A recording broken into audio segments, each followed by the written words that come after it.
নমস্কার বন্ধুরা, SB academic সেন্টারে প্রত্যেকটা ছাত্রছাত্রীকে স্বাগত। দেখতে পাচ্ছ আজকে আমি দশম শ্রেণীর ইতিহাস সলভ করাচ্ছি। এই বইটা সলভের জন্য প্রচুর ছাত্রছাত্রী রিকোয়েস্ট করেছে যে স্যার বইটা সলভ করে দিন, খুবই গুরুত্বপূর্ণ বই। ইতিহাস ও পরিবেশ, জিকে পাহাড়ি ও ডক্টর সুভার বিশ্বাস। তো দেখো, এই বইটা সলভের জন্য রিকোয়েস্ট করেছে, আজকে তোমাদের এই বইটা সম্পূর্ণরূপে সলভ করে দিচ্ছি। যারা ভিডিওটা দেখছো প্লিজ চ্যানেলটাকে সাবস্ক্রাইব করো, সমস্ত বন্ধুদের মধ্যে শেয়ার করো, কারণ তোমাদের সাপোর্ট, তোমাদের ভালোবাসা আমার একান্তই কাম্য। চতুর্থ অধ্যায় অর্থাৎ সঙ্ঘবদ্ধতার গোড়ার কথা। এই অধ্যায়টা থেকে আমি যে সমস্ত প্রশ্নগুলো আছে সেই প্রশ্নগুলো সলভ করে দিচ্ছি। সঙ্ঘবদ্ধতার গোড়ার কথা খুবই গুরুত্বপূর্ণ অধ্যায়। এই অধ্যায়টা সলভের জন্য প্রচুর ছাত্রছাত্রী রিকোয়েস্ট করেছিল, তো এই অধ্যায়টা সলভ করাচ্ছি। তোমরা সম্পূর্ণ ভিডিওটা দেখতে থাকো।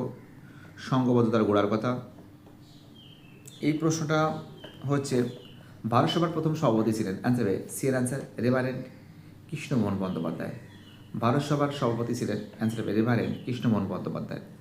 দেখো, যারা যারা ভিডিওটা দেখছো, যারা চ্যানেলের সঙ্গে যুক্ত আছো, যারা চ্যানেলটাকে সাবস্ক্রাইব করছো, যাদের সাপোর্ট পাচ্ছি, আমি সবাইকে অসংখ্য ধন্যবাদ জানাই, কারণ তোমাদের এই সাপোর্ট, তোমাদের এই ভালোবাসা এসবি একাডেমিক সেন্টার কখনো ভুলবে না। দুই দেখা প্রশ্ন, বন্দে মাতরম সঙ্গীতটি রচিত হয়, তোমরা জানো বন্দে মাতরম কার লেখা? বঙ্কিমচন্দ্র চট্টোপাধ্যায়।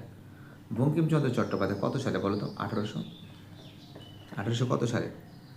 1875 সালে বন্দে মাতরম সঙ্গীতটি রচিত হয়েছিল, 1875। খুব ইম্পর্টেন্ট কোশ্চেন। তিন দাগের প্রশ্ন, গগেন্দ্রনাথ ঠাকুর ছিলেন, দেখো সঙ্গীত শিল্পী তো হবে না, কবি তো হবে না, নাট্যকার তো হবে না, ব্যঙ্গচিত্র শিল্পী ছিলেন। অর্থাৎ আমরা দেখতে পাচ্ছি গগেন্দ্রনাথ যে ঠাকুর ছিলেন তিনি কিন্তু ছিলেন ব্যঙ্গচিত্রশিল্পী। ব্যঙ্গচিত্রশিল্পী। দেখো, এইবার তোমাদের আমি যে প্রশ্নগুলো আছে এই প্রশ্নগুলো সম্পূর্ণরূপে সলভ করে দিচ্ছি। সম্পূর্ণ ভিডিওটা দেখতে থাকো, চ্যানেলের সঙ্গে যুক্ত থাকো, চ্যানেলটাকে সাবস্ক্রাইব করো। আমরা এখান থেকে যে প্রশ্নগুলো তুলে ধরেছি, ভারত মাতা চিত্রটি কোন ঐতিহাসিক পটভূমিকায় রচিত? ভারত মাতা চিত্রটি কোন ঐতিহাসিক ঘটনার পটভূমিকায় রচিত? দেখো, ভারত মাতা চিত্রটি আমরা জানি বঙ্গভঙ্গ ও স্বদেশী আন্দোলন, বঙ্গভঙ্গ বিরোধী ও স্বদেশী আন্দোলনের সঙ্গে যুক্ত। ভারত মাতা চিত্রটি কোন ঐতিহাসিক পটভূমিকায় রচিত? ভারত মাতা চিত্রটি বঙ্গভঙ্গ বিরোধী স্বদেশী আন্দোলনের সঙ্গে যুক্ত।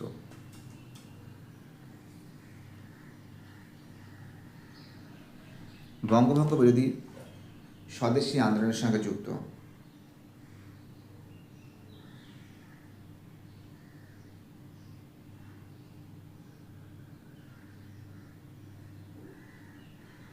চলো, দুদাগের প্রশ্ন বলছে মহারানী ঘোষণাপত্র কবে প্রকাশিত হয়? দেখো, মহারানীর ঘোষণাপত্র কিন্তু 1858 সালে প্রকাশিত হয়। মহারানীর ঘোষণাপত্র কবে প্রকাশিত হয়? তোমরা জানো মহারানীর ঘোষণাপত্র কিন্তু 1858 সালে কিন্তু প্রকাশিত হয়। দেখো, এবার আমি তোমাদের বিদাগের প্রশ্নগুলো সলভ করাবো। ঠিক না ভুল যে প্রশ্নগুলো আছে সেই প্রশ্নগুলো টু দ্য পয়েন্ট তোমাদের আমি সলভ করে দেবো, ঠিক না ভুল। গোরা উপন্যাস রবীন্দ্রনাথ ঠাকুর ওই ইউরোপীয় সমাজকে সমর্থন করেছিলেন। গোরা উপন্যাসে রবীন্দ্রনাথ ঠাকুর ইউরোপীয় সমাজকে সমর্থন করেছিলেন না, কেন? ইউরোপীয় সমাজকে তিনি সমর্থন করেননি। যদি ভারত সভায় ইলবার্ট বিলের বিরোধিতা করেছিল, তো দেখো ভারত সভায় ইলবার্ট বিলের বিরোধিতা করেছিল, এটা ভুল আছে, কারণ ভারত সভায় ইলবার্ট বিলের সাপোর্ট দিয়েছিল। তিন দিকের প্রশ্ন, ল্যান্ড অর্ডার সোসাইটির অন্যতম সম্পাদক ছিলেন প্রসন্ন কুমার ঠাকুর। দেখো, এটা কিন্তু ভুল আছে। ল্যান্ড অর্ডার সোসাইটির অন্যতম সম্পাদক ছিলেন প্রসন্ন কুমার ঠাকুর, এটা কি আছে? এটা কিন্তু সম্পূর্ণরূপে ভুল আছে। এবার আমি তোমাদের সি দেখের প্রশ্নগুলো সলভ করাবো। কয়স্তম্ভের সঙ্গে ক্ষয়স্তম্ভে মেলাও সুন্দর করে সলভ করে দিচ্ছি, দেখে নাও তোমরা। মহারানীর ঘোষণাপত্র, অ্যান্সার হবে 1858। মহারানীর ঘোষণাপত্র 1858। বঙ্গভাষা প্রকাশিকা সভা, অ্যান্সার হবে 1836। হিন্দু মেলা হবে 1867। জাতীয় কংগ্রেস হবে 1885। দেখো, মহারানী ঘোষণাপত্র তোমরা জানো 1858 সালে হয়েছিল, তোমরা জানো। বঙ্গভাষা প্রকাশিকা সভা 1836 সালে, আর জমিদার সভা হবে 1838 সালে, এটা মাথায় রাখবে। হিন্দু মেলা কত সালে? হিন্দু মেলা হবে 1867 সালে। জাতীয় কংগ্রেস কত হবে? জাতীয় কংগ্রেস হবে 1855 সালে। ঠিক আছে, এবার দেখো এখান থেকে যে ম্যাপ পয়েন্টিং আছে এগুলো আমি তোমাদের অনেকবার দেখিয়ে দিচ্ছি, টেক্সট বইতে তোমরা পেয়ে যাবে, যে ঝাঁসি, মিরাট, দিল্লি, কানপুর। ঝাঁসি, মিরাট, দিল্লি, কানপুর, এগুলো তোমাদের বইতে, টেক্সট বইতে আছে, ঠিক আছে? তো দেখতে পাচ্ছ এটা কিন্তু 61 নম্বর পেজে আছে, দেখে নাও একটু। 61 নম্বর পেজ, একটু দেখে নাও, পেজটা দেখাচ্ছি। 61 নম্বর পেজে আছে, ঠিক আছে, 61 নম্বর পেজে আছে। দেখো এখানে দেখে এখানে সব পেয়ে যাবে তোমরা। এই যে পাটনা পেয়ে যাবে, ঝাঁসি পেয়ে যাবে, মিরাট পেয়ে যাবে, দিল্লি পেয়ে যাবে, জবলপুর পেয়ে যাবে, ঠিক আছে, সবগুলো আছে এখানে। একটু খুঁজে খুঁজে বের করো তোমার যেটা লাগবে। কেন্দ্রগুলো এখানে সুন্দর করে দেওয়া আছে, ঠিক আছে। ওকে, পেজ নাম্বার কত? Page number 61। তো দেখো এবারে আমি তোমাদের শূন্যস্থান পূরণ করব। এই যে শূন্যস্থান পূরণ করো, এগুলো তোমাদের সলভ করে দিচ্ছি। প্রথম প্রশ্ন বলেছে ড্যাশ 1857 খ্রিস্টাব্দের বিদ্রোহকে ভারতের প্রথম স্বাধীনতা যুদ্ধ বলা হয়।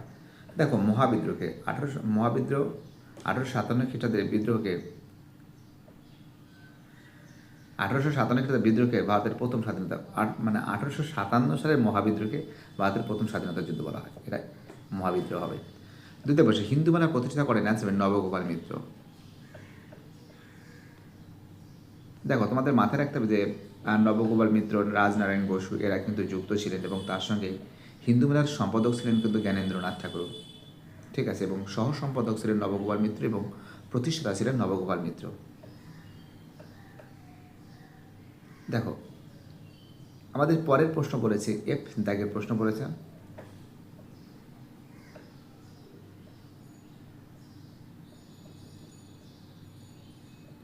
নেক্সট কোশ্চেন বলেছে যে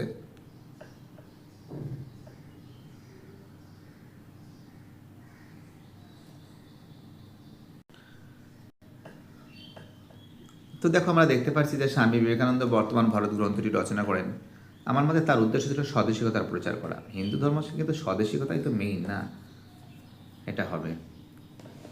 তো যাই হোক এই প্রশ্নগুলো সলভ হয়ে গেছে। এবার সংক্ষিপ্ত প্রশ্নগুলি মান 2, এই প্রশ্নগুলো সলভ করাচ্ছি। একের প্রশ্ন, 19 শতকের দ্বিতীয়ার্ধে সভা সমিতির যুগ বলা হয় কেন? দুই বছর আনন্দমঠ উপন্যাসে কীভাবে জাতীয়তাবাদী ভাবধারাকে উদ্দীপ্ত করেছিল? 3 থেকে মহারানী ঘোষণাপত্রের মূল উদ্দেশ্য কী ছিল? 4 থেকে ব্যঙ্গচিত্র কেন আঁকা হয়? দেখো এই 4খানা প্রশ্ন মান 2, এই প্রশ্নগুলোর অ্যান্সার আমি তুলে ধরছি তোমাদের সামনে। সম্পূর্ণ ভিডিওটা দেখতে থাকো তোমরা। তো দেখতে পাচ্ছ আমাদের পরের যে প্রশ্ন বলেছে যে 19বিংশ শতকের দ্বিতীয়ার্ধে সভা সমিতির যুগ বলা হয় কেন?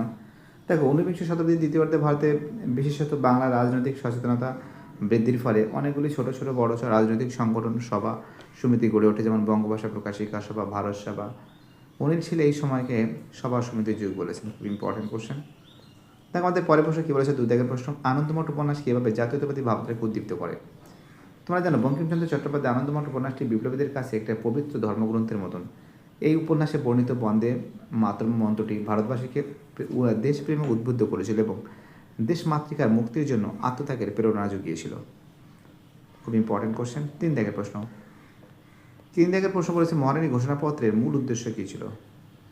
এই আর একটা প্রশ্ন, একটুখানি এখান থেকে তুলে দিই। হ্যাঁ ঠিক আছে। দেখো তোমরা জানো মহাবিদ্রোহের অবসানের পর ভারতের শাসনভার ইস্ট ইন্ডিয়া কোম্পানির হাতে ব্রিটিশ পার্লামেন্টের হাতে স্থানান্তরিত করা হয়। মহারানী ঘোষণাপত্রের প্রধান উদ্দেশ্য ছিল ভারতবাসীর আস্থা অর্জন করা এবং সত্যবিলোপ নীতি ত্যাগ করা এবং ভারতবাসীদের ধর্মীয় ও সামাজিক বিষয়ে কোনো হস্তক্ষেপ না করার প্রতিশ্রুতি দেওয়া। 4 প্রশ্ন, ব্যঙ্গচিত্র কেন আঁকা হয়? তো দেখো মূলত কোনো সামাজিক, ঠিক আছে, কূটনীতি রাজনৈতিক অবস্থা কোনো বিশেষ শ্রেণীর ভণ্ডামিকে তীক্ষ্ণ বিদ্রুপের মাধ্যমে, ঠিক আছে, বিদ্রুপের মাধ্যমে, অর্থাৎ মূলত কোনো সামাজিক রাজনৈতিক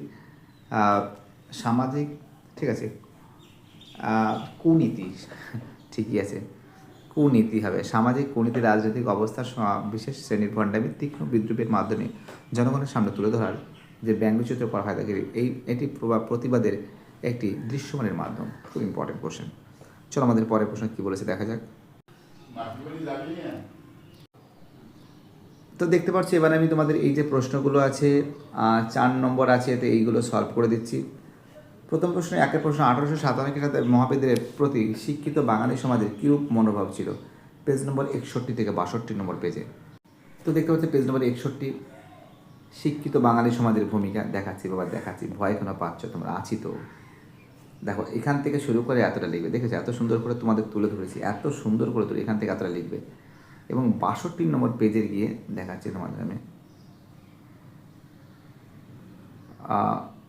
হ্যাঁ 62 নম্বর পেজে গিয়ে, আচ্ছা একই পেজ আছে সরি, এই যে এখান থেকে এবার 62 নম্বর পেজে তোমরা লিখবে এখান থেকে এতটা।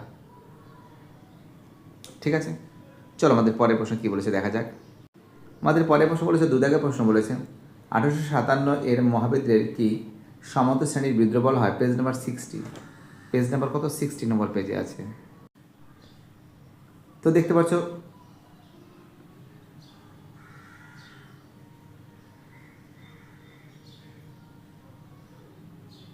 সামন্ত শ্রেণীর বিদ্রোহ, দেখো প্রথমে 60 নম্বর পেজে প্রথমে এখান থেকে শুরু করে এতটা লিখবে এবং তারপরে তোমরা সামন্ত শ্রেণীর বিদ্রোহ, তাই তো তোমরা এখান থেকে শুরু করে হয়তো সামন্ত শ্রেণীর শোষণের বিরুদ্ধে বিদ্রোহ, ঠিক আছে, এখান থেকে শুরু করে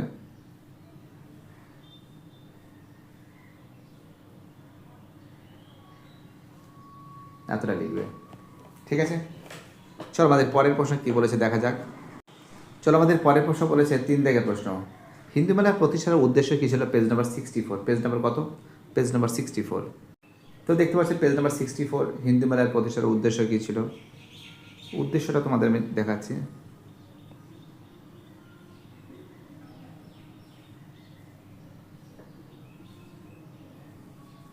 দেখো এখানে কি লিখবে, এই যে হিন্দু মেলার প্রতিষ্ঠার প্রধান উদ্দেশ্য ছিল সাধারণ মানুষের বিশেষ করে শিক্ষিত যুবকদের মধ্যে হিন্দু ধর্মের অতীত গৌরব কথা ছড়িয়ে দেওয়া এবং দেশীয় ভাষা চর্চা, জাতীয়তাবাদী প্রতীকগুলিকে মর্যাদা দেওয়া প্রভৃতি।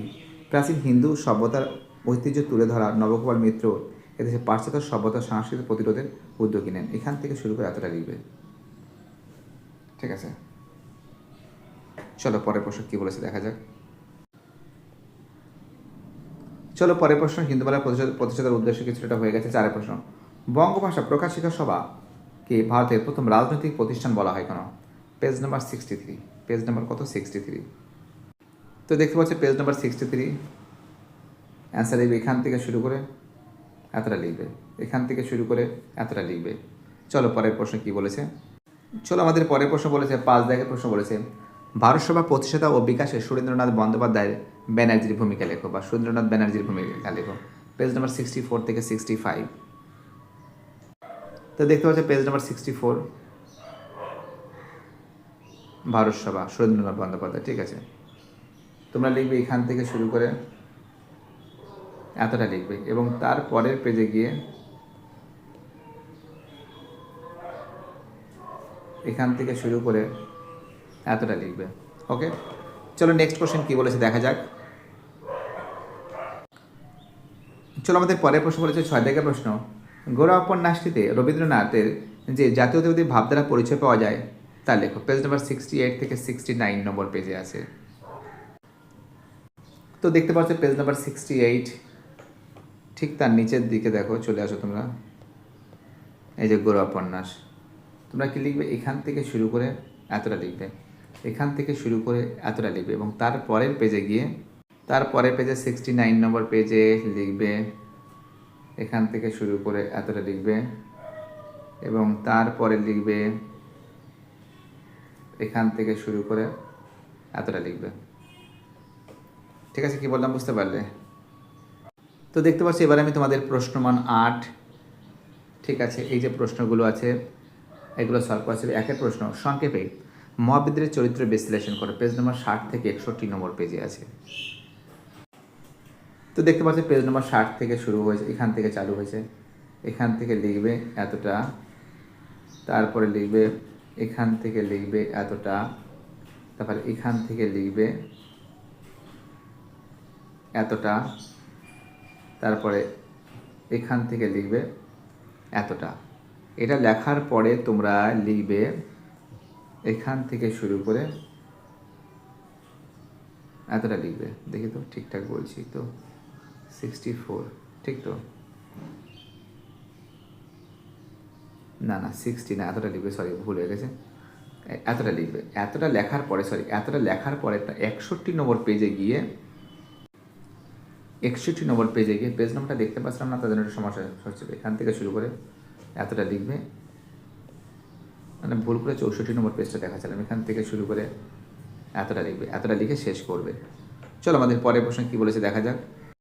চলো আমাদের পরের প্রশ্ন বলেছে 2 দাগের প্রশ্ন, রেখার কীভাবে জাতীয়তাবোধের বিকাশ ঘটেছিল তার সংক্ষেপে লেখো। পেজ নাম্বার 66 থেকে 67 নম্বর পেজে। তো দেখতে পাচ্ছেন পেজ নাম্বার 66, এই যে লেখায় ও রেখায়, এখান থেকে শুরু করে এতটা লিখবে। এবং আনন্দমঠ উপন্যাসটাকে লিখতে অবশ্যই লিখবে, তো এর মধ্যেই পড়ে, এটা পুরো ডিটেলস লিখতে হবে। এবং তারপরের পেজে 67 নম্বর পেজে লিখতে হবে, এখান থেকে শুরু করে এতটা লিখতে হবে। এবং তারপরে এখান থেকে শুরু করে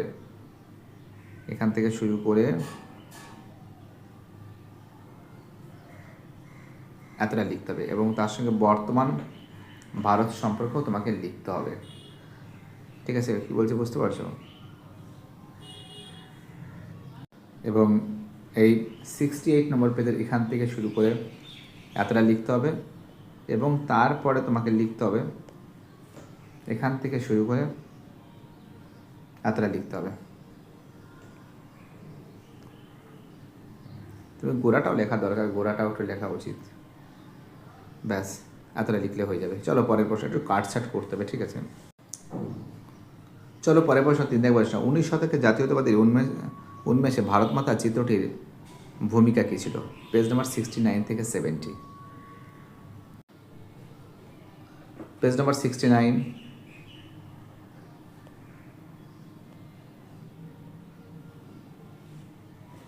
এখান থেকে শুরু করে এতটা লিখবে, এখান থেকে শুরু করে এতটা লিখবে। এবং 70 নম্বর পেজের এখান থেকে শুরু করে এতটা লিখবে, ঠিক আছে? ভারত মাতা চিত্রটা দিয়েছিলাম। চলো আমাদের পরের প্রশ্ন কী বলেছে দেখা যাক। চলো আমাদের পরের প্রশ্ন বলেছে যে সভা সমিতির যুগ, ভারত জুড়ে সভা সমিতির উত্থান। বাবা, মানে অনেকটা বড় কোশ্চেন, 62 থেকে 65 নম্বর পেজ অবধি আছে, ঠিক আছে? দেখো 62 নম্বর পেজ দেখতে পাচ্ছ, সভা সমিতির যুগ, ঠিক আছে? এই যে 62 নম্বর পেজের এখান থেকে শুরু করে এতটা লিখবে। এবং তার পরে 63 নম্বর পেজে গিয়ে, এবং 63 নম্বর পেজটা পুরো জোড়াটি লিখতে হবে, 63 নম্বর পেজটা এতটা লিখতে হবে। তার সঙ্গে বিভিন্ন সভা সমিতির যে বঙ্গভাষা প্রকাশিকা সভা, এটাও লিখতে হবে, ঠিক আছে?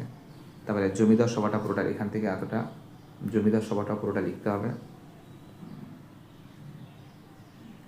জমিদার সভাটা লিখে একটু কাটছাট করতে পারো, ঠিক আছে? এখান থেকে শুরু করে এতটা লিখবে, এখান থেকে শুরু করে এতটা লিখবে। তারপরের পেজে গিয়ে এবং 64 নম্বর পেজে গিয়ে এখান থেকে শুরু করে এতটা, সব সভা সমিতি যুগের মধ্যে পড়ে। এবং তোমাকে হিন্দু মেলা সম্পর্কে লিখতে হবে, হিন্দু মেলা সম্পর্কে লিখতে হবে, বুঝলে? হিন্দু মেলা সম্পর্কে লিখতে হবে, পুরোটা লিখতে হবে, একটু কাটছাট করতে পারো। তারপরে তোমাকে ভারত সভা সম্পর্কে লিখতে হবে, সব বিভিন্ন সভা সমিতি যুক্ত, এগুলো সব লিখতে হবে। ব্যাস এতটা লিখবে, তার দেখার দরকার নেই। তো দেখতে পাচ্ছ খুব সুন্দর করে তোমাদের সামনে তুলে ধরেছিলাম। সবাই ভালো থাকবে, যারা চ্যানেলের সঙ্গে যুক্ত আছো, যারা চ্যানেলটাকে সাবস্ক্রাইব করছো, যাদের সাপোর্ট পাচ্ছি, সবাইকে অসংখ্য ধন্যবাদ জানাই। আজকে আমি মাধ্যমিকের জিকে পাহাড়ির ইতিহাসটা সলভ করেছিলাম। প্রচুর ছাত্রছাত্রীর রিকোয়েস্ট ছিল যে স্যার প্লিজ স্যার কবে সলভ করে দেবেন। আমি বলছি বাবা ভয়ের কোনো কারণ নেই, অবশ্যই এসবি একাডেমিক সেন্টার তোমাদের সঙ্গে থাকবে, পাশে থাকবে, আপদে থাকবে, বিপদে থাকবে, সুখে থাকবে, দুঃখে থাকবে। এসবি একাডেমিক সেন্টার সব সময় জন্য তোমাদের সাথে থাকবে, ঠিক আছে? বাইটাটা সবাই ভালো থাকবে।